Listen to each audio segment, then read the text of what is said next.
following contest from Denver, Colorado, weighing in at Little Hoey, Don.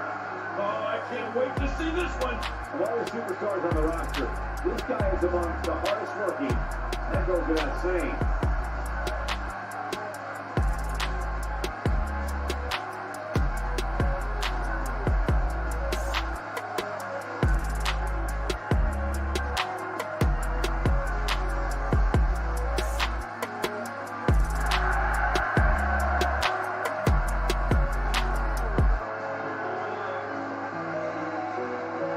Definitely shout out to Don Chaos. We know you got our back, and we got your back too, man. Denver, Colorado all day, brother. We're definitely going to hook up with you. Much love to Carnival Spirits for putting us on as well on this YouTube, man. Shout out to you, Don Chaos, for, what is this episode, like 126 or something like that? Yes, sir. You've been putting in work, bro. Respect. Y'all doing some shit for the community and the fam out there. Appreciate it. So just keep doing what y'all doing, you know what I mean? Congrats to Don Chaos for 1,000 subscribers. Whoop, whoop. Keep it going, man. Congratulations, Don Chaos. Yes, keep it going, man. Good luck to you, fucking Don Chaos, and fucking hell yeah on your 1,000 fucking followers. You know who it is. It's Ouija Mac, bitch. Shout out to Carnival Spirits. And fucking shout out to Don Chaos one time. You know what's going on. This is my brother. Everyone, Don Chaos and Brother Lynch Hung here. Yeah, and Carnival Spirits. What's up, man? Don Chaos. What's up? It's your boy Brother Lynch Hung. We out here tonight.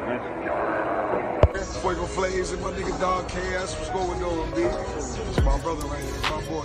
Excuse the left. Excuse the left. Yo, what up, y'all? This is Don Chaos, and I'm with a very legendary man. Go ahead and introduce yourself. Hey, Sean. Yeah, we at the gathering, y'all.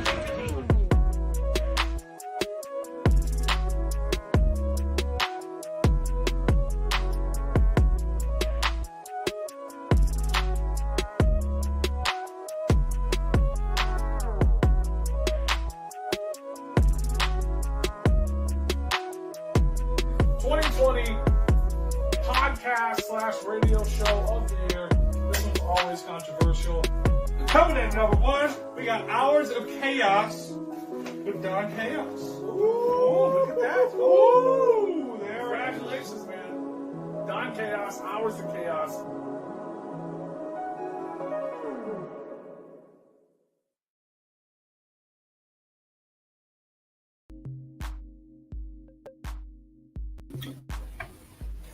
Yo, what is good, everyone? Welcome back to the Hours of Chaos podcast. This is episode 238. 238, y'all. Doing the show for 6 years. This is the 238th episode, y'all. Wow. Holy shit. How is everyone? Hopefully everyone's doing good. Hopefully everyone's almost getting done with their holiday shopping.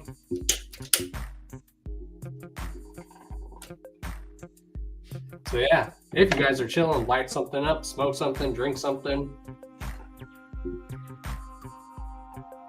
Do whatever you feel like. So yeah. Of course, we are going to go and get into the meat and potatoes of the show. So without further ado, please welcome, making his debut on the Hours of Chaos podcast for the first time, please welcome our guest, the one and only Karl, aka JRed. What's up, everybody? How's it going, Don Chaos? Thank you for having me on the show, brother man. This is such an opportunity. Shout out Carnival Spirit, shout out Hours of Chaos. I see what y'all been doing for the past few years. I really don't mess with podcasts too much, but this is prime culture, prime Juggalo culture right here. So thank you so much. I'm very proud to be here. Hell yeah, that's basically the whole lineup of what the show is. It's for the culture. Hell yeah, man.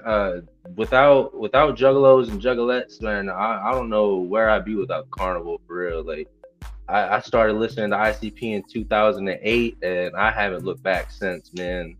The Carnival provides for everybody, and that's just the message I want to get out to everybody. Exactly. So like you've probably like seen little bits of the show. You know how we do. You like give a brief introduction, who you are, where you're from, how long you've been doing music, and then yeah, we will ask with your history. Bet.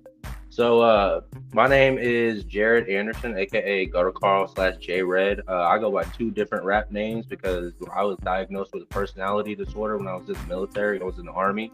And that plays on in my music. I'm originally born in New York, but I'm raised in Missouri, and I currently reside in Columbia, Missouri.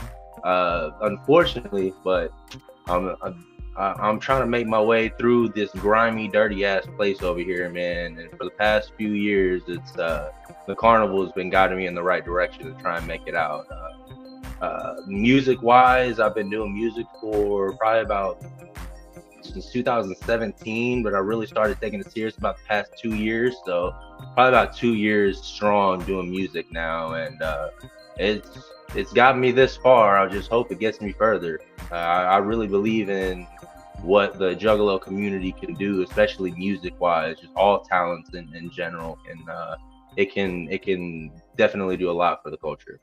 Exactly, and that's the whole point of this show. It's to like help pay people, like give recognition to those who deserve it. Like we have different guests on the show. We'll have up and coming people maybe no one's heard of. Then we have people that people do know of, and then we have like legends and veterans. We have all kinds of people on here, and it's all just to help those people out, because as a community we should all be lifting each other up.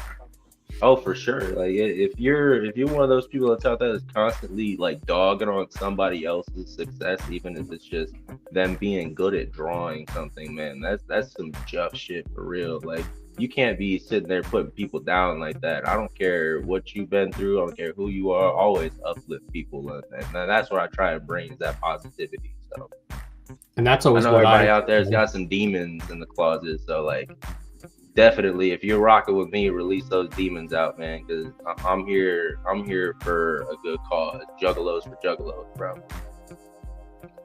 Exactly. So what was actually the first like piece of music, like everyone has that first piece of music in general, like before they probably heard ICP unless they grew up with it, but what was the first like song that like by any artist in general that grasped your attention? You're like, what is this? Like for me growing up, it was probably something by the Beatles or Prince, because that's what my family listened to, and there was a lot of classic rock played in our household.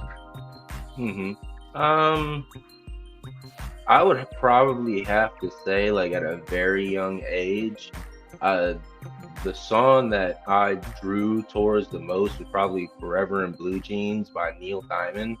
I just remember my mom putting that song on, and I'd just be in the kitchen bouncing. Like it just musically, that song encompasses just everything that I want to put into music. It's such a good, the feelings I get on listening to that song, man, I can't explain it. It's just it made me want to pursue a lot of stuff. But after that, probably listening to Tech Nine and his song Slacker, that really got me thinking about like, this is what I can do, because I kind of like that Midwest flow and everything, but like I wanted to get something out there for Scrubs for sure, definitely.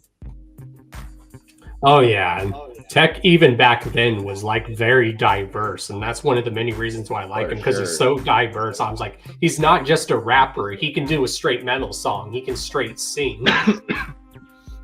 For sure, like the dude's very versatile. His styles, if you listen to all of his albums throughout the years, you can definitely see his progression and his versatility. Like that's what artists should always have, is versatility. It doesn't matter what kind of song you put out, put something out that you want to put out. That's what I've been trying to tell a couple of my homies and shit. Like, put out what you want to put out. Right, and that's one thing one of the main reasons why I've even always loved ICP. They're very diverse in all their releases too. Definitely. When they had that version of Hungry Like the Wolf, that shit blew my wig back. Hell yeah. And I like when artists are experimenting more. Like what I love about Detritus by Ouija Mac is I love, like, you could feel like he put his heart and soul into that. And I like how Ouija Oh, is yeah. like singing more on that record. I'm like, damn, Ouija's got a good singing voice. Holy shit. Mm-hmm. I think one of my favorite lines from that album was, "It sounds like an angel queefed in this motherfucker." Oh yeah. So what was actually your introduction into the Wicked shit? Like, and what was the song that made you go, wow, what is this? So 2008, me and the homie Willie Poe, my homeboy William, we were chilling, smoking some cigarettes before school, and he introduced me to ICP through the song of Rainbows and stuff. Hell yeah. And I was like, what the fuck is this? Like, this is some twisted, crazy shit. Like, I've never heard anybody rap like this before, and a weird storytelling type of fucking music. And then he introduced me to the Amazing Maze and Bowling Balls, and I was done from there. Like, it was a journey for 15 years now that's been accumulating all up to this point, man. Oh, yeah. So, like, and when was actually your very first, like, clown show that you went to, or Juggalo show? And did you know what you were getting into, or were you fully surprised when you went? So my first Juggalo show that I ever went to was, I went to the Gathering this year for the first time.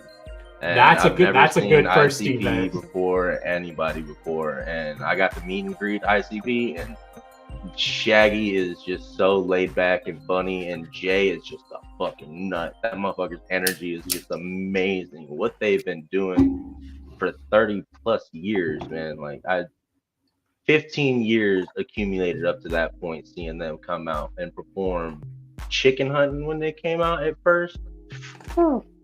Right?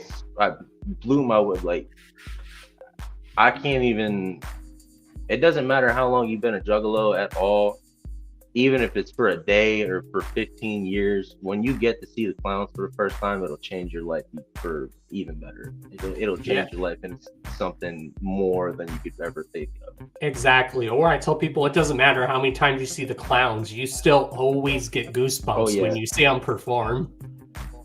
It is amazing. I got to see Ouija and Darby on the Revelations tour. Oh yeah. Energy How was is that? just amazing too. It was lit. I brought my homie there for his first Juggalo show as well, and we both got to meet and greet him. And actually, funny thing, he signed this Lazy and Crazy mushroom drip right here too on the back of it. It was dope as fuck. Yeah, I love that Lazy and Crazy drip. That is fresh. Hell yeah. Lazy and Crazy till the day I fucking die. Like, I'm actually, as soon as I get a couple more fits, I'm throwing away all my regular fucking clothes, and the only thing I wear is my work clothes and Lazy and Crazy. You don't catch me in anything else. Oh yeah. So how did you actually come up with, like, your rapper names? Like, what made you come up with them, and did you go by other names even beforehand? So back in high school, probably like freshman, sophomore year, I'd have to go back and look. I was in this little rap group called JC Youngstars. It's at our little high school in here, Jefferson City High School. And we never actually recorded a single fucking song. But I wrote a song. If I could ever find it, I'm going to try and fucking record some of it. But I wrote a song for this group, and that was the shit. I was in a graphics class, and I made my first t-shirt that had my rap name, Lil Star, Lil Star on there. It was fucking awesome. It was dope as fuck. But I tried to make beats at the time, and that got me into the rap group and shit. But after that, I think 2017, I was pretty fucked up on drugs and alcohol, and I came up with a rap name of Lil Pigeon Head because I started to have my hair grown out like a little bun and shit. And after that, my homie told me I should just go by JRed.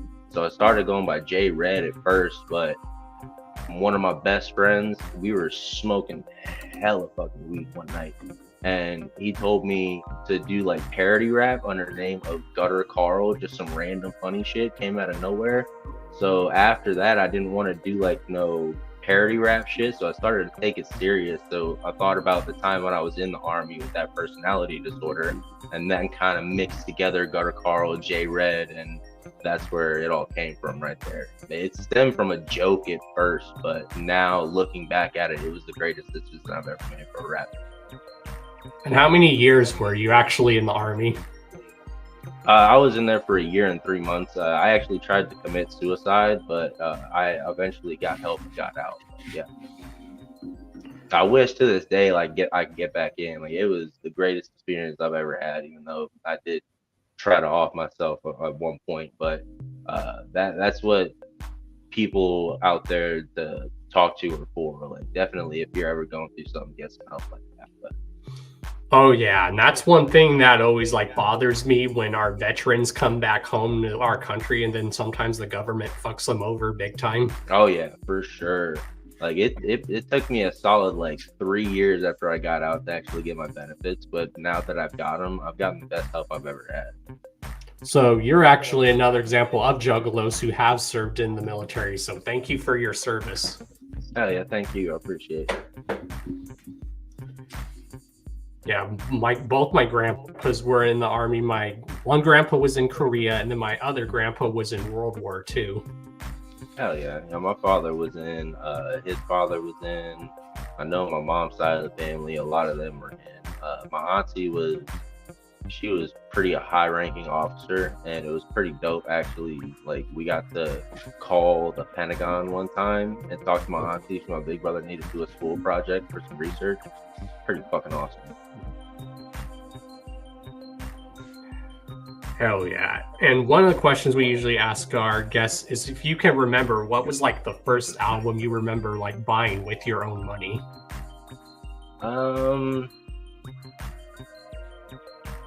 I honestly can't remember. The first album that I bought with my own money probably would have been Bang Pow Boom.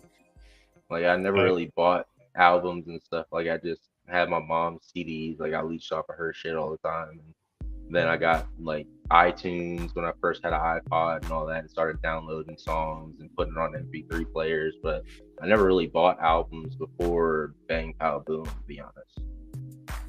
Hell yeah. I still remember those days, like when an album would come out, you'd go and pick at the day it came out, and it would be like on sale or something. Mm-hmm. Or you would get you would get something special with the album, if like for an exclusive edition, depending on which store you picked it up at.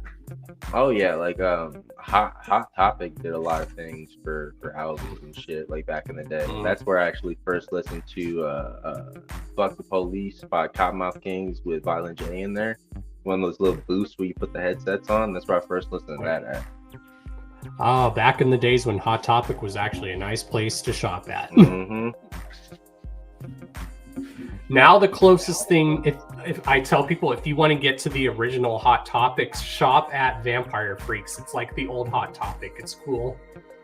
Hell yeah. I like going into Spencer's still. Spencer still has that like throwback vibe. They really haven't changed for shit, which is nice. Oh yeah, I still love Spencer's too. Let's see. And what are some like top 5 albums you would say that like changed your life? Like, it could be like any type of album, and if you had to pick 5. Let's see. I'd have to go with Bang Pow Boom, The Amazing Jekyll Brothers.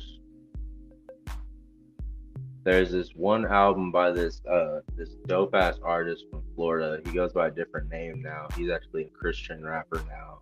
But he used to go by Ain't the Chosen One, and he had this diss album to this fucking dude named Dwit on this other label, and it's called the Dwit Killer Chronicles. That shit was till this day fire as fuck, amazing. It's so good. And then that's number 3. Probably number 4 would be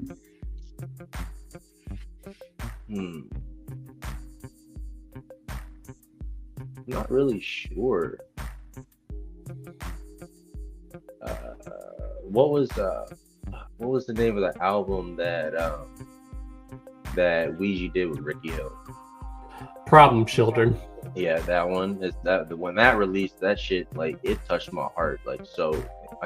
It's amazing. And then number 5 probably.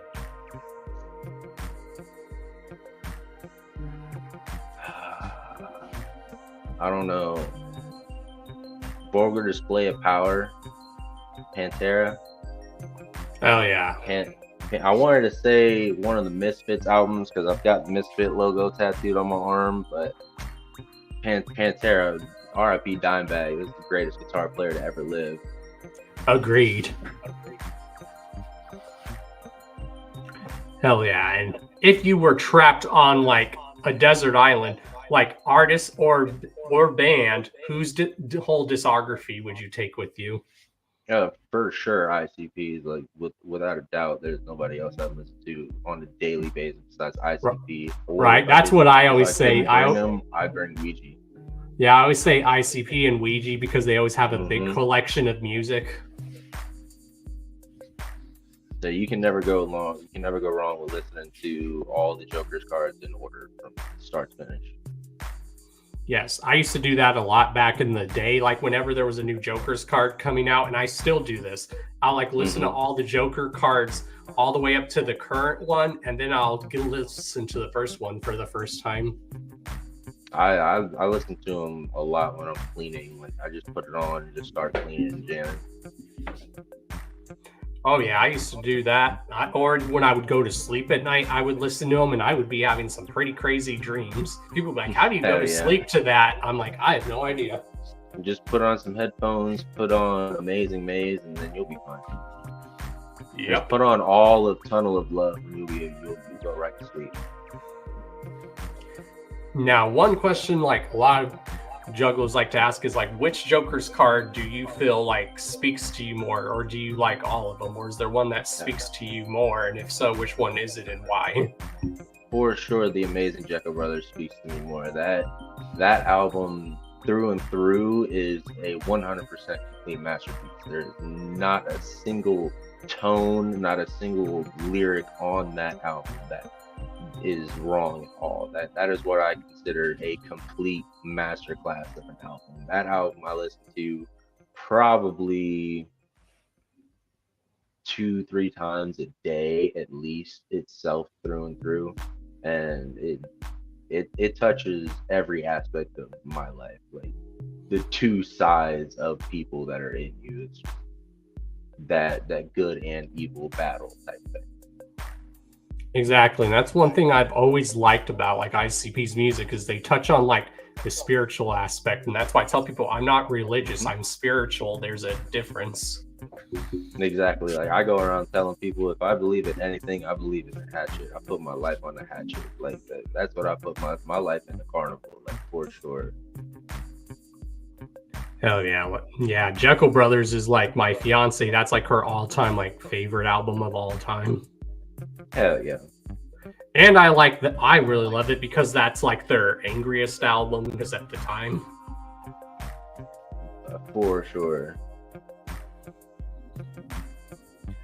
That just like I remember a lot of the stuff they were doing around that time. Like they were showing up in like WCW during that time period.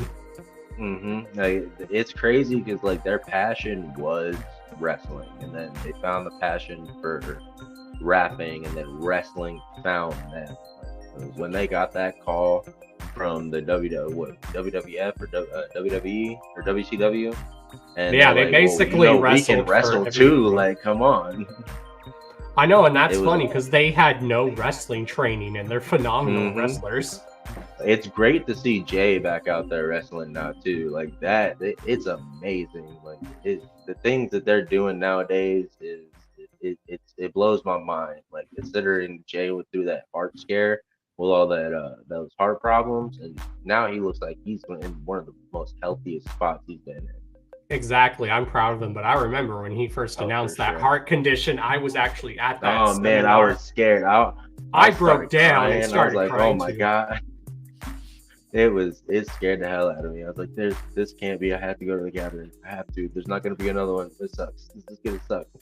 Well, and that's why I always tell people, if it wasn't, we all know this, but you guys sometimes tell people, without Jay, without that man, none of this would be possible. I mean, for sure, they both have their parts. Jay is like the super monster of the let's just drive this brand like through and through. Like For sure. But yeah, they both bring that passion that I want to eventually bring to if I ever start my own label, or if I ever get signed to whatever label, if I ever join the label. Bring that passion to them and grow as much as Psychopathic. See what they drew out chapter 17, like what Ouija's done. Exactly, and that's one thing I like about chapter 17. It's kind of reminiscent of what Hatchet House should have been. Mm-hmm. Like, it could be a label to where there's artists that stay on the label if they want, or they could just sign for a certain deal contract and then go off and do their own thing. For sure. That would be like the most ideal thing. It makes it feel like more of not like a family, but like more of like a family community of like, hey, we can bring you in and like we can get this exposure like together type thing. We can help bring up the newest people, like the new underground movement and shit. So exactly, and even Jay said that in an interview. He said we got to start paving the way for a lot of these younger cats that actually do have talent. I mean, look at what Darby's doing. That motherfucker blew up fast. Like, he's been doing his thing. Oh my god. Oh yeah, and every time when I see him, I always tell him, I am so proud of you, bro. Mm-hmm. Like, whenever they announced that he was signed to chapter 17, I was so happy for him, man. Like, that's a motherfucker that deserved like a spot for sure. Like, what he does for the culture is so amazing. Yeah, I think anyone that does anything for the culture deserves the recognition that they do. Like, anyone who just does it because they want to help people, I love it. Now, if anyone's doing it for clout, I don't know what to tell you people. Yeah, that's some fake shit. Like, fuck all that bullshit. This isn't no, just like Jay said, this isn't a fucking fan club. This ain't about making a buck. Exactly. Like, I don't care if I put something out and you fucking share it or don't share it and fucking hate it to its core. Like, it doesn't matter, because there's always that one juggalo that's always going to be there no matter what. Exactly, and I've been and I basically been into this since I was like 7, 8, or 9, and here I am 33 still enjoying it. Hell yeah. Like, the past 15 years for me have been the most amazing musically, like, 15 years of my life. Like, they have not put out anything that has been remotely bad at all. And every time I still keep in contact with the homie that introduced me to ICP and shit. Like, every time they put something out, like, they didn't really like follow him too much anymore. But like, anytime they put something out, I'd share it to him. Like, hey, listen to this shit. Oh, that's fucking dope. I didn't know they put something out. Like, people forgot about ICP for a minute there. Like, it was a minute where people really forgot about shit. Yeah, it was. I've ran into a few people that be like, "Oh, ICP's still around making music." I'm like, "Yeah." Right. Mm-hmm. And it makes us, like, we know like how our parents feel now because they get to watch a lot of their artists age like a fine wine and still put on good shows. Well, a lot of the artists we all grow up on, they're starting to put on good shows and they're aging like a fine wine. I always said Jay and like Isham have like had resurgence in their career, almost like a rebirth. Man, so at the gathering, right? Me and the homie Stephen James, shout out Stephen James with Trash Boy Entertainment. Shout out Trash Boy Entertainment, Will Gates, fucking Billy Defense. That motherfucker PG2 dropping soon. I can't wait for that shit. But at the gathering this year, me and Stephen James ran into Isham, and we actually got to fucking sit there and chat and smoke with Isham for a second. It was dope as fuck. So, like, first time at the gathering, meeting and smoking with a legend, I couldn't fucking be happier. Exactly. And Isham, like, all the times I've met him, he's always just been the most humble, chill dude, down to earth on the planet. Yeah. His energy is just, like, you can tell his energy draws people in for sure. Exactly. In, like, the most warming way. That's why with what happened to him at Hollow Wicked, I feel for him, because I've had moments like that. And when people were like making fun of that, I'm like, dude, what the fuck? Yeah, like, if you I don't know what went on. I wasn't there at all. I don't know what's in his head. But if you have something in your head that it just explodes at some point, it's okay to let it out no matter where you're at. Like you're not gonna get I've looked always at been crazy by some people, but it's okay. Like it's for sure okay. Well, like I've always told people, everyone grieves in different ways. Everyone grieves differently. Like the first time, like when I really broke down crying was when my grandparents passed away, and then when my uncle passed away unexpectedly. Mm-hmm.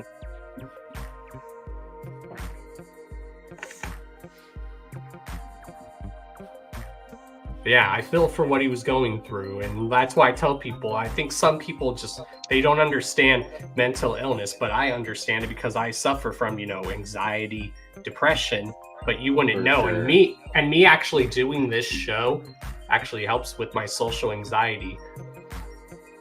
And for like my homie that I just introduced the Juggalo community to, like he is I think he says he's got Asperger's, but he's autistic. And it's definitely the most amazing, best community for him. Like he's been welcomed in this community so well. Like who was it? Nick Bazaar. Shout out Nick Bazaar. He was talking to Nick Bazaar about lazy and crazy stuff one time, and had him post something on Instagram about it. It was dope as fuck. And he was all happy and shit, talking to me like, "Hey, Nick Bazaar reposted my shit." Like, yeah, like I took him to his first Ouija show, and like Ouija loved him for moshing and shit. In Body Drop, just when he played that song, he went crazy for it. Oh yeah, and that's why I always tell people we're a pretty accepting community. The only people we don't allow are racist pieces of shit, guys who beat their kids, racists, or fucking pedophiles. Fuck yeah, you're a bigot. Fuck you. Like fuck your rebel flag.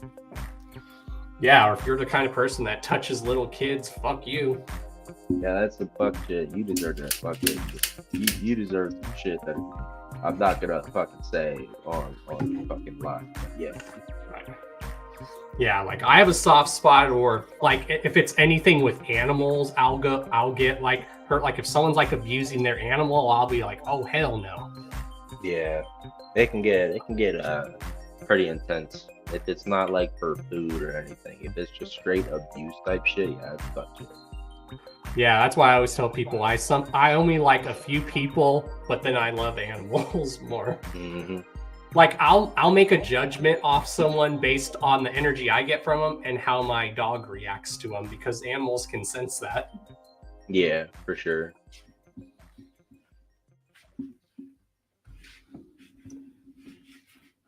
And one question we also ask our guests as well is, what is some of like your top favorite food that you could like never get tired of eating?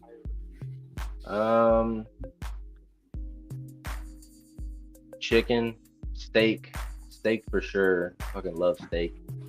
If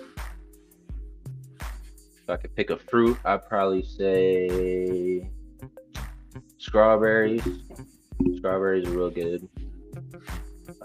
Rice, and probably a cultural food in a whole African food. Oh yeah, I love a lot of cultural food. Like Mexican will always be my top food because I can never get tired of eating Mexican because I've eaten that like my whole life. Tacos are just so good. Like there's this taco spot here. One of my homeboys is born and raised in Southern California, and I fucking showed him this taco spot, and this reminds him of home. So like this is like the best taco spot we got here where I'm at. It's so hard to find good actual fucking tacos and shit.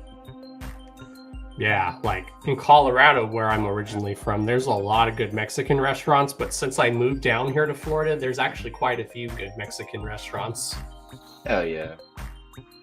But the best food I've always told people is if you're down in Florida, you got to try actual Cuban food. It tastes so good.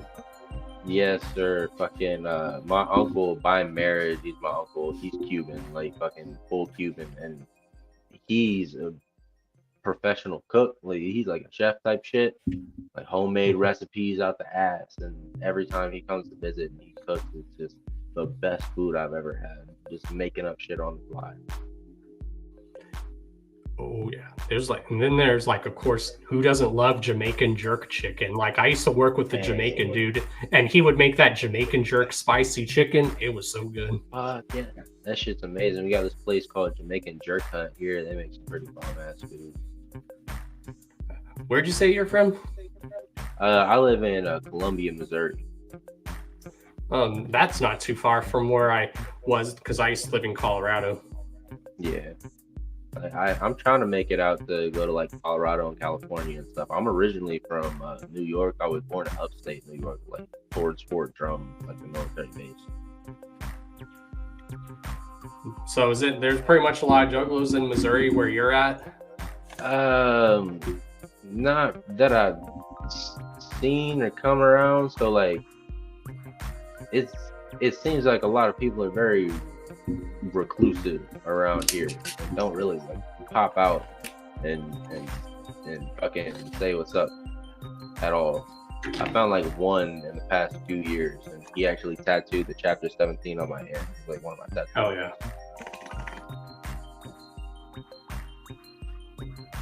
So the best way to describe the gathering, I know everyone usually says there's no way to describe it, but can you describe what it's like at the gathering? I always tell people it's hard to explain, you just have to actually be there. It's like a magic show. Like you have to be there. It's like a live performance magic show. Like it's fucking, it blows your mind for real. Everything that goes on there just blew my mind. I have a lot of anxiety and depression, and the whole time I was there, I didn't have a single bad thought. I didn't feel bad at all, like once, not a shred of anxiety. I was just walking up to people saying what's up, and everybody was showing love like they know me for years. Like it's magic is what it is. Exactly, and that's cool how you got to have your first ever Juggalo event be the gathering. That's just so dope. Yeah. And that's like me. I've always had like depression and anxiety, but when I'm actually around people that I'm comfortable with, or when I'm around my jugs and stuff, all that anxiety and depression goes away. Oh, for sure, definitely. Like anytime I get to be around other juggalos and shit, like it warms my heart. Like I don't want to be anywhere else. Like I just want to be surrounded by juggalos 24/7. Exactly. That's where I feel the happiest. Like that's where I feel the most love and shit. Exactly. That's why I'm glad when I took my lady to her first show, she saw that like juggalos are very accepting. Like when I took her to her first show, everyone was asking, "Are you okay? Do you need anything? Do you need water or something?" Mm-hmm. And that's what I do when I'm even at the gathering. I'll like give away like free water bottles like that I have, and I'll just, if I see someone that's thirsty, I'm like, "Here's some water, drink some, please." Oh, for sure, definitely. Like it got pretty fucking hot at the gathering this year. Like it's pretty hot there.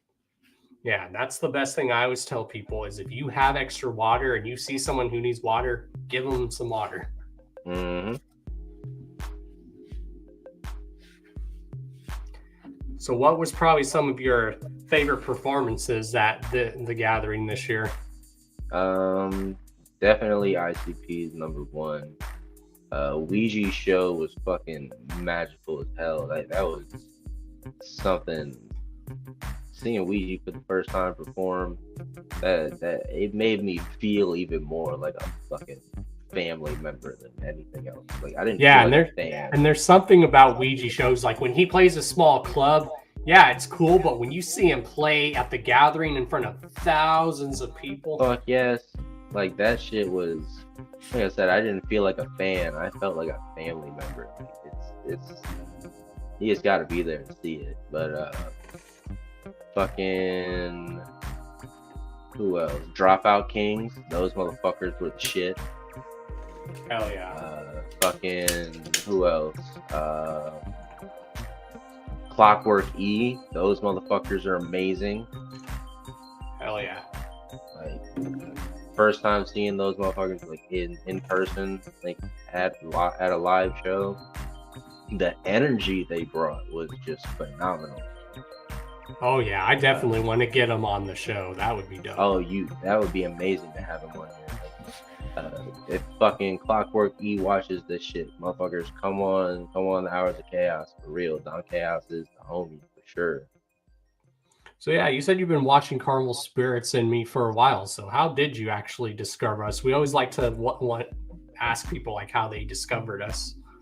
Well, I haven't been watching for a while. I've seen that you guys have been doing stuff for a long time. Like I actually, it takes me a while to get into things. So like this is the first time reaching out to people to try and do stuff like this. So like this probably would be, I've seen like advertisements and stuff for your shit for the past like 2 years now. And it just, what you've been bringing for the culture is what I've seen so far. It's just amazing. But you said you've been doing this for what, 6 years? I've been in it since I was about 7, 8, or 9, and now I'm 33, so quite a long time. No, like the podcast. The podcast, yes. I've been doing YouTube for 11 years, Okay. but the podcast I've been doing for like 6 years, and Yeah. How did you get introduced to the carnival? How did you get introduced to ICP? Well, I was just seeing all this news about ICP when I was about 7, and I was seeing all that controversy, and this was around during when Malenko dropped. Mm. But at the time, I couldn't put 2 and 2 together, and then I seen them on wrestling, and I was like, oh, are they a wrestling tag team? And then I'm like, oh, they're actual rappers. Hell yeah. So like one of my elementary school friends was like, oh, those guys that you saw in wrestling, those guys are actually a music group. And it came from there. That's fun. That's dope for real. Like realizing them from like a wrestling thing and then realizing they're dope ass rappers. That's fun. And that's where it's funny. I've always been like a big wrestling fan. So like me becoming a juggalo and me being a wrestling fan since I was about 2 or 3, like goes hand in hand. Hell yeah. Like I was a big wrestling fan. Like I started watching like halfway through, not like halfway through, like in the John Cena era, whenever he first made the spinner belt and shit. But yeah, then, like, that shit was dope. More ECW shit. Like ECW was fucking amazing. Sabu, Sandman, RVD, all them. Yeah, when I do watch some old wrestling footage, it makes me sometimes miss being in the wrestling business myself, because I was in a wrestling company for a while. Hell yeah, that's dope. I wanted to be a wrestler for a fucking long time, but I never built up the courage to actually go and do like the professional wrestling shit. So I just did like backyard wrestling with the homies in high school and shit. Oh yeah, that's what we did. We did backyard wrestling, but then eventually we got our own ring to have in the backyard, which was cool. Oh fuck yeah, that's dope. And it was fun. It's just everyone knows how the politics are in the wrestling industry. It can be pretty fucked up. Yeah, so I hear. And there's a lot of drama. There's a lot of dudes who act like total divas. There's a lot of pay me type shit. Yeah, or it's like, no, I ain't gonna fucking put you over. Fuck you. Right. Or it's like someone who just wants to be like the only good guy when there's other talented people and won't let the other talented people get their shot.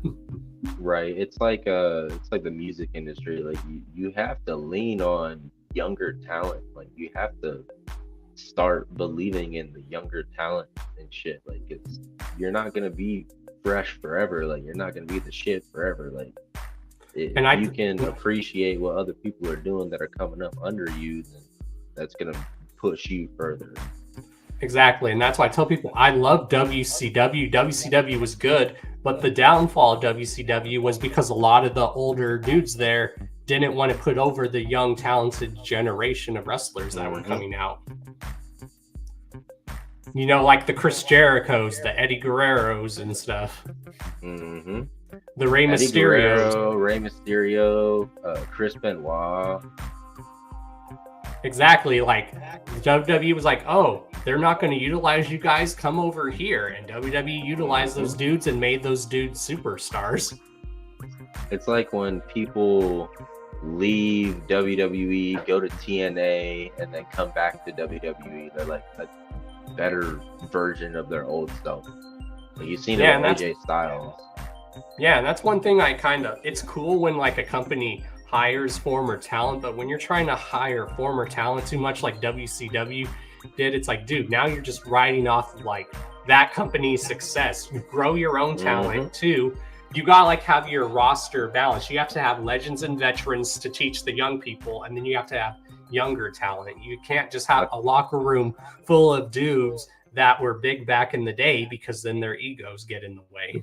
I think that's why AEW or whatever it is like thriving, because they're actually doing that business model right. Like they're actually getting it right type shit. Exactly. Well, since we can talk about wrestling, if you remember, what was the first ever wrestling event you remember watching, and who was like the first wrestler like that drawed your attention? Probably John Cena whenever he was doing his shit with Edge. Those matches were amazing, and then I fell in love with the Hardy Boys. Jeff Hardy and Matt Hardy were my fucking heroes. Like those is still the number one greatest tag team in my opinion to ever grace us with that. Like, and then Edge and Christian, of course, that tag team was fucking amazing. But the match that I can actually vividly remember in like the peak of my wrestling addiction was the Edge versus Mick Foley WrestleMania match, where Edge steered Mick Foley through that fucking flaming table. That shit, that was amazing. Yes, and that's why I tell people, even if you don't like Edge, you had to respect him after that. That dude went through so much pain. Like when you saw him go through those thumbtacks, I was like, oh. And that's what Mick Foley was talking about. Like he actually passed the torch on to him. He gained more respect after that shit. Like that shit really burned both of them pretty fucking bad. Oh yeah, like Mick Foley, that dude's gone through so much pain. He has half of an ear missing because he got it torn off by the ropes in Germany. When he got tossed off that fucking Hell in a Cell, that shit was beautifully scary. It was, and then when I was a kid watching that, I was like, holy shit, is he dead? Like you can like, especially when you study the wrestling business, you can sometimes see like, you're like, okay, that's supposed to happen. And then sometimes you could see other stuff and you're like, okay, that was not supposed to happen. Oh, definitely. Like whenever Randy Orton versus Triple H, and Randy Orton got tossed over the top rope and broke, I think it was like a scapula or some shit. And still continued the match. Like it was fucking amazing. But like real shit, unfortunate accidents do happen. Oh yeah. And there's always something when you're at a wrestling show. Like I tell people, it's fun to watch on TV, but when you're actually at an event, it's so awesome. That's why I didn't get the chance to watch JCW at the Gathering, but I think this next year I'm definitely going to be watching one of the shows for sure.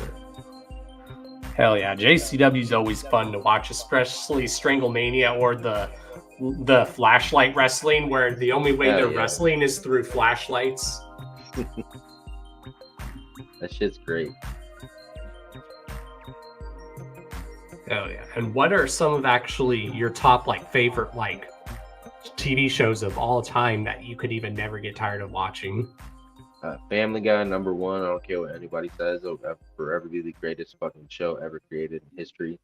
Family Guy is great. Hopefully, now that the writer's strike is done and over with, Seth MacFarlane comes back to Family Guy because he stepped away because of it.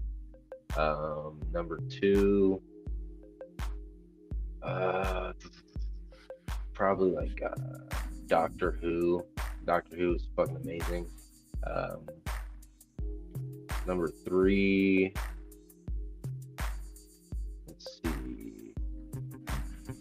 I'm not really sure. Like TV shows, like there's a lot of TV shows that I love, but like I just for real binge watch Family Guy.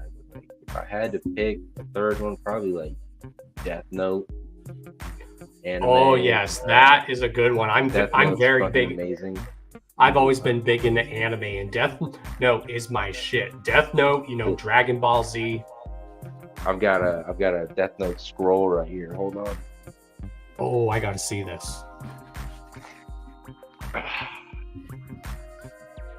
Oh, dude, that is fucking dope. That first page of the Death Note is written right up on there. I need to hang it up. That is fucking dope. Yes, sir. Death Note is amazing. Number 4, probably Bleach. Bleach was the shit. Number 5, probably Firefly. The greatest one-season series ever to be created. Yes, that's one thing I also like, especially like in this new age of like rap music. Like you see like a lot of rappers like Ouija and other artists, they use, some of them will like incorporate like anime with some of their music. It's dope. It brings a really great aspect of like culture on top of culture for sure. Exactly. Like I've always been like a fan of like animation like as a whole. It doesn't have to just be like anime. As much as I love anime, Japanese animation, but I just love animation in general. There is no boundaries to it. You can literally do anything you want. Like my favorite like anime film company of all time is Studio Ghibli. Yes, sir. Did you see the new Hayao Miyazaki film that came out? No, I want to. That dude is like my fucking idol. He is a god. That motherfucker makes the best animated movies. Like there's and he tells he makes the best stories that know how to hit you in the feels. Hanyo is a great example. Yeah, that or Princess Mononoke. Princess Mononoke is amazing. Another one that made me cry, it's called Grave of Fireflies. That movie made me cry. Kiki's Delivery Service. Yes. That was a really good one too. Howl's Moving Castle is good. Spirited Away. Classic. My neighbor Toro. Oh yeah, I have these turp pearls for one of my fucking dab rigs in forms of Hayao Miyazaki characters that I got from a professional glassblower a few years ago. They've got the little flame and the little cat from the fucking My Neighbor Totoro. Hell yeah. Yeah, I've been to an anime convention like once in my life, but I would love to go to another one. Hell yeah, I've been to a couple. I went to, the St. Louis Anime Convention in St. Louis, Missouri. And that was back in high school, an anime club we were in. We had to go. We got passes. And then I went to this other one that one of my other homies fucking made. I forgot what the fuck it's called. Cosplicon here in Missouri. It's pretty dope too. Pretty awesome. Yeah, first one I went to was in 2009, and it just so happened that was the same day that Bang Pow Boom came out. So not only was I enjoying an anime convention, I was enjoying Bang Pow Boom on release day Hell too. Yeah, that shit. When that dropped, that shit. Just the intros. I love intros, and that intro to that album is fucking amazing. Oh yeah, there's just something about how like Legs Diamond does those intros. Or even when like Jump Steady, he like has that voice that like grasps your attention. It's like the comparing it to the dude that did the narrative for Thriller, the darkness falls across the. It's like when that motherfucker did that. Is whenever these people do their little voiceovers and shit for us, it's the same feeling. That's funny because that's what me and the missus have been watching. We've been watching this documentary on the 40th anniversary of Thriller. I'm like, hell yeah. Like I tell people, say what you will, but Michael Jackson was a performer. That dude could yes sir, he was a genius. The thing that made me it's a funny story about Michael Jackson. I used to not like his music at all. Like I don't know why I didn't like his music, but whenever I first started smoking weed, one of my homegirls put on this documentary of Michael Jackson, and we were so stoned that we learned how to fucking moonwalk in our socks. And I came to the conclusion that the key to fame are leather pants, for sure. So I have to eventually get a pair of leather pants. So nobody has to sell their soul. Just get a pair of leather pants if you want to be famous. That's the key to success.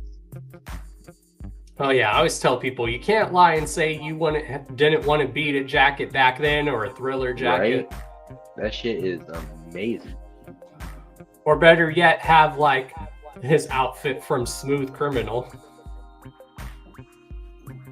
Just to be able to have that stage presence. There's nobody else, and I don't care what the number sales are for people nowadays. Like, there's nobody else that can pop up at the Super Bowl just standing and make people faint with their appearance, like Michael Jackson did. Oh yeah, and then the only man that probably comes close to doing that is, of course, Prince. Yeah, that very, very close. The Prince was a definite legend. Or I always make the joke, I'm like, Prince could still wear high heels and he'll still take your woman. Oh, for sure. That was a certified PIMP, for sure.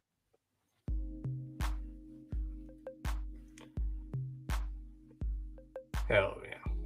But yeah, do you like have any like last like requests? Do you like have any shout outs and stuff? Do you want to like plug anything? Do you have anything that you're actually currently working on? I actually have a new single coming out. It was a re-release of an old single that I did a few years ago called OT Dub, coming out December 29th. So all the information is in my bio on Instagram and Twitter. Gutter Karl, JRed, or Gutter Karl 420. You can go to the links in my bios and find all that information for the pre-save links. I want to give a shout out to Stephen James. That's fucking homie for sure. Shout out Trash Boy Entertainment, Will Gates, fucking Billy Defense. PG2's coming. Hopefully one day I can be able to have a track blessed by the pastor. That'd be amazing. Shout out Nick Bazaar. Shout out Bridget Bites. Shout out the fucking carnival in general. Just shout out Juggalos and Juggalettes, Thuggalettes, everybody out there with clown love, for sure. Shout out you, Don Chaos. Shout out Carnival Spirits. Thank you for having me on this. This has been amazing, for sure. A life changing. And I'm glad I was your first interview, man. And like I always tell all my guests, you are always welcome back on the show anytime. Whether you got something to premiere or you want to be a special guest host with me, just let me know. Hell yeah, definitely, for sure. I got some thoughts. Definitely, 2024 is going to be a great year.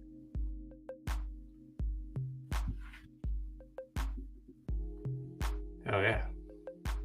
Well, you definitely have a good night, man, and you definitely keep up the good work. All righty, you too, man. Peace out. Whoop whoop.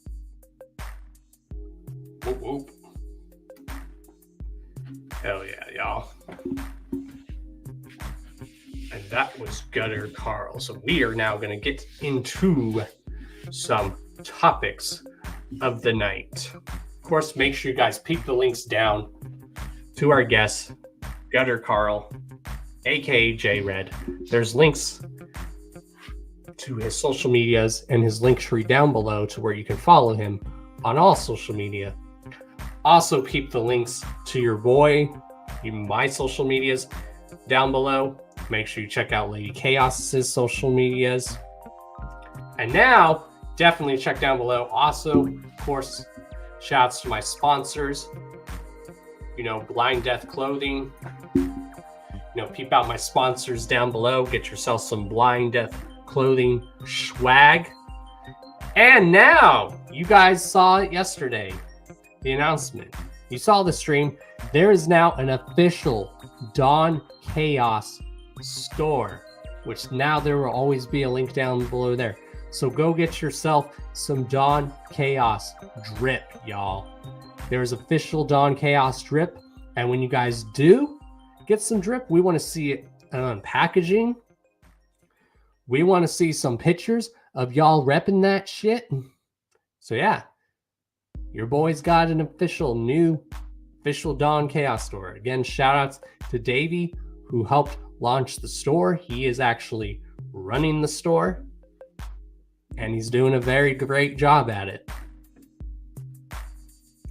So go get yourself some Dawn Chaos drip, because then I will post that shit, tag your boy in that shit, and I might even make a slideshow of that. Hell yeah, you're very welcome, man. You're always welcome on the show anytime, Karl.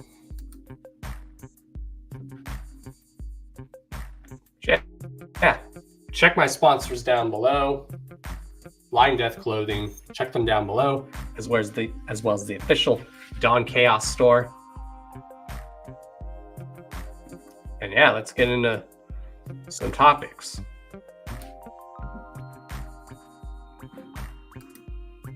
So the lineup for Jug Ohio 2 has just been announced. Night 1, of course, is going to feature Ouija Mac, the legendary Esham. Then, of course, Gizmo. And then Ricky Hill. Holy shit, this lineup. Then you have Percy Bones, Motown Range, Acetone Boogie, and then Shade Hecka is performing. Holy shit, that is just a dope lineup even for night 1. And then night 2, of course, is Ouija Mac as well. King 810, Chapo, Darby O'Trill, my dude Darby, Reverkin, the one and only Lardy B, Apollo Exodus, Wicked Ways, and Trone's Music or Me. That is a dope lineup. So you guys wanted to know what the lineup for Jug Ohio 2 is? There you go. Very dope lineup for both nights. To anyone that is going to Jug Ohio, y'all have fun. Everyone be safe. And if there's definitely a Jug Ohio 3, you can guarantee I'll be there. Again, if you want Dawn Chaos to start hosting events, let your voice be heard. Because that's something I want to start doing, is hosting events. You know, we're trying to get Dawn Chaos to host something even at the gathering. Let's do it. You know, Dawn Chaos is trying to get his own little event going on down here in Florida, titled Karma Fest.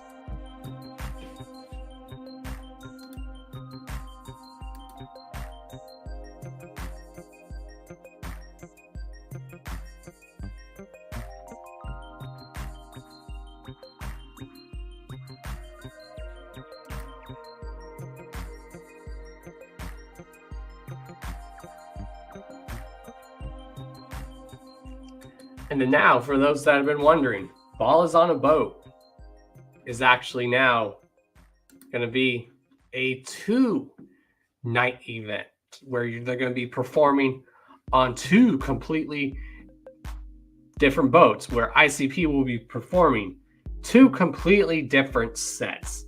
How dope is that? In New York City, in New York Harbor. Of course, one of the performances, ICP, obviously. Then you have special guests, DJ Chunk, Nah, and Kenny Urban, and then the dude, Darby O'Trill. Then on the other boat, you have another set by the one and only Wicked Clowns. Then you have Ouija Mac performing with special guests, DJ Chunk, and then Beatbox House.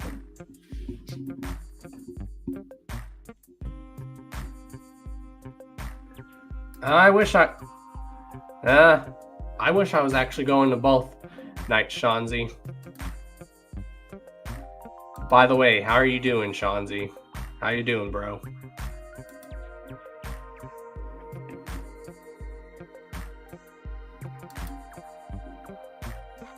I wish I was going to this event. I really do.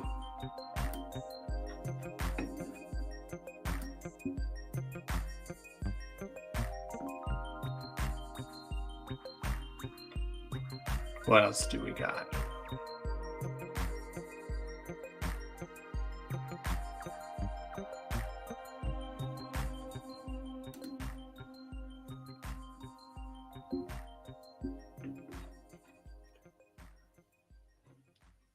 Ouija Mac last night on Ouija Mac's Facebook. The Chapter 17 General announced his next album will be released soon, and that announcement is on the horizon. Are you excited for more Ouija Mac? No, Ouija Mac, of course, is taking a break from touring, but it does not mean we are not going to be getting new Ouija Mac music. We're still going to be getting new Ouija Mac music, just he is not going to be touring for a while. So we have music to hold us over. And if anyone deserves time off from touring, it's Ouija Mac, because of the hustle and grind that he puts in. Same with Darby. Same with us here at Carnival Spirits, you know. Let's Sesh, Lady Chaos, and Lithium Queen. They put in work on their podcast, Let's Sesh. They do a very great job, and I am so proud of them. I believe so, Shanzi. That's the vibe that I get. I believe Dark Planet is going to be coming after this, which should be dope if it is.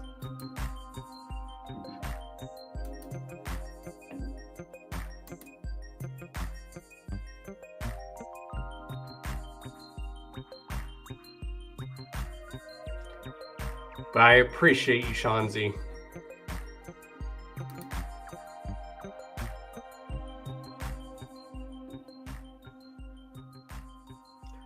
And then it says there's still time to join Morton's List Kickstarter. By popular demand, 30 more jerseys were just added to Kickstarter and counting. So, you guys want a Morton's List jersey? Well, here is your chance.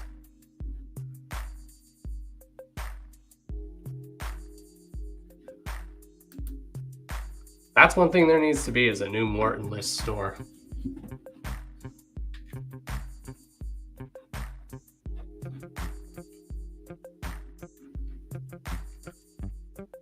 And that's all the topics I have. You're very welcome, bro. Yeah, hopefully everyone's doing good, you know. All I gotta say is, if anyone ever is going through a tough time, just stay strong. We got you covered. Just know there are people who care about you. You know, everyone send thoughts and prayers to my bro Shanzi. Also send thoughts and prayers to the love of my life, Lady Chaos's way. Send some thoughts and prayers our way as well. You know, just continue to just do what y'all can, just to spread that good karma. You know, I'm glad to be doing what I do. I have fun doing this. And I appreciate y'all. And I definitely appreciate the love of my life, Lady Chaos.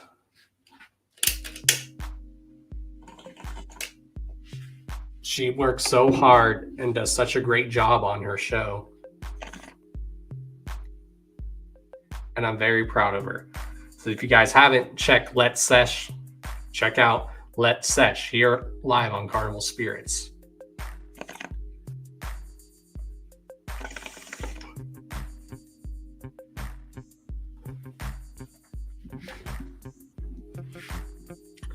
Yeah, we're trying to bring a whole bunch of shows here to Carnival Spirits. You know, we have Let's Sesh, then we have the Hours of Chaos podcast. We're trying to bring more shows to this.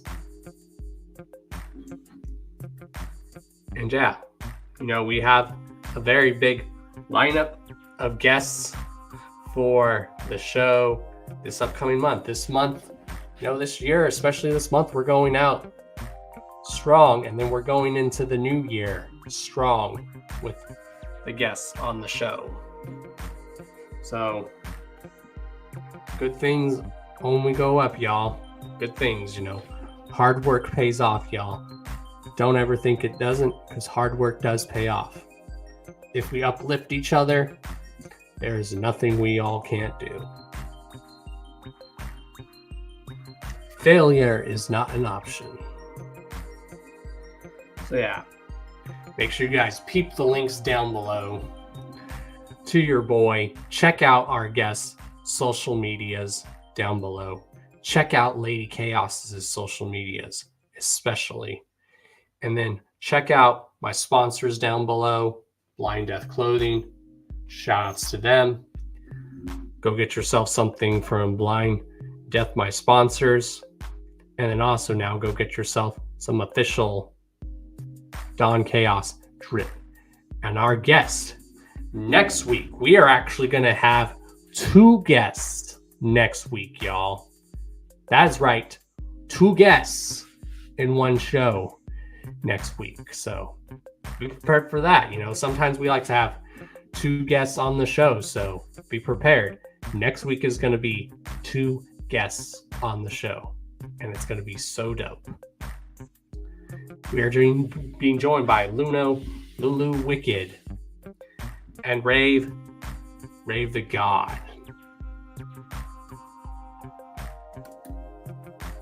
So don't miss that.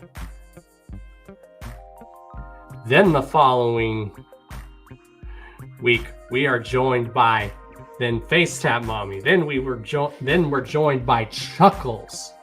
Then we're going to be joined by Frankie Goldie. And then to end the month, we are going to be joined by Complex Mothra.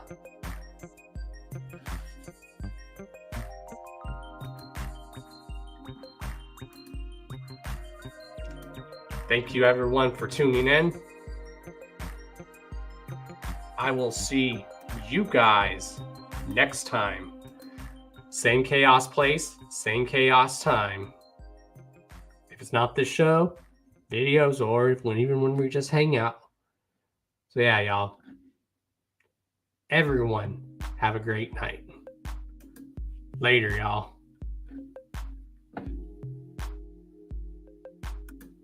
Whoop whoop.